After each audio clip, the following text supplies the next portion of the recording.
মজার কথা, একটা সিট ফাঁকা হয়েছে, সেখানে যেজন বসেছে সেই ব্যক্তিটা আবার বাসায় এসে রিমোট কন্ট্রোল হাতে নিয়ে টেলিভিশন দেখছে।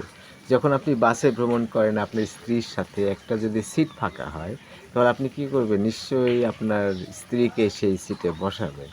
কিন্তু সেই স্ত্রী আবার যখন বাসায় আসে, তখন আবার টেলিভিশন দেখছেন আপনি, আবার স্ত্রী, দেখা যাচ্ছে আপনার স্ত্রী হাতে রিমোট কন্ট্রোল নিয়ে আছে। তাহলে এটা কি দাঁড়ালো? একদিকে বাসে যখন চড়ছে, তখন স্ত্রী সেই সিটটাতে বসছে, একটাই সিট ফাঁকা হয়েছে, তার স্বামী দাঁড়িয়ে আছে। আবার যখন বাসায় আসছে, তখন সেই স্ত্রী রিমোট কন্ট্রোল হাতে নিয়ে টিভি দেখছে তার হাসব্যান্ডের সাথে।